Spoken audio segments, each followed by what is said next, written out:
Hello and welcome to this edition of Funeral Facts with Deacon Marc.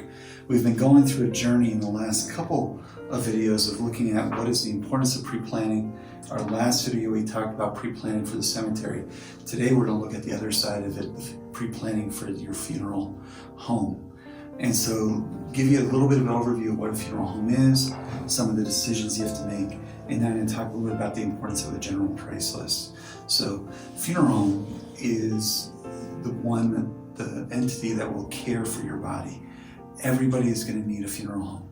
And so they're the ones that take your body in, they care for you, they make the final disposition arrangements, and then they also are the ones that coordinate services. And so almost like a wedding planner and also a care for the body of bringing those two pieces together. So the funeral home is a very important decision for you to make.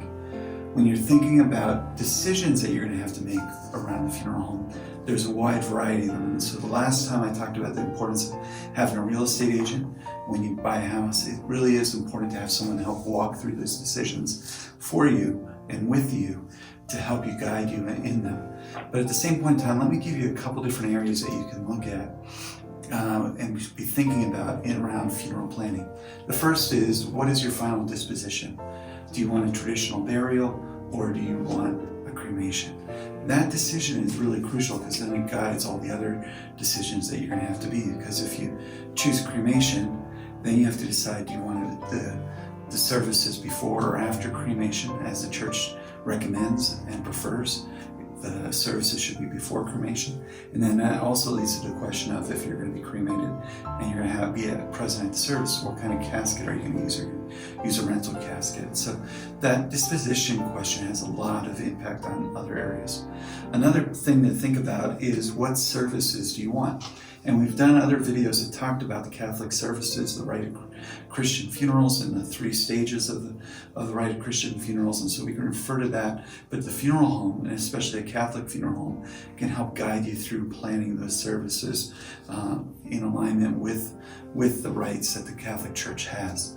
Another thing to think about is what kind of care do you want for your body?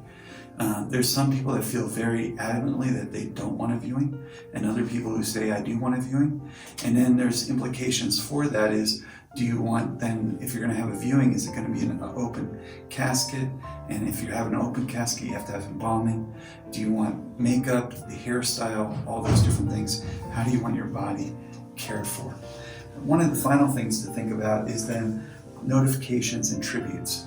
Do you want an obituary? Do you want it in a newspaper, which really is expensive at this point? Or do you want it on the funeral home website? What kind of tributes do you want? Do you want a video made with pictures of you and different pieces like that? And so those are all some of the different decisions that you have to make, but it really all starts with that final disposition. The other thing to be aware of with regards to funeral homes is, by law, all funeral homes are required to have a general price list and are required to provide you that general price list so that all the costs are known up front, so that there's no surprises. And you should be able to ask any funeral home to give you their general price list, and they should be able to provide it to you at any time. And so if you'd like a general price list for ours, you're welcome to give us a contact here at Catholic Funeral Cemetery Services, and we'll be happy to provide you one of those as well. But hopefully this is helpful in helping you to understand not only the importance of pre-planning, but also some of the components that go into pre-planning with the funeral home. Let's make it a great week, great day. God bless. And this is Funeral Facts with Deacon Marc.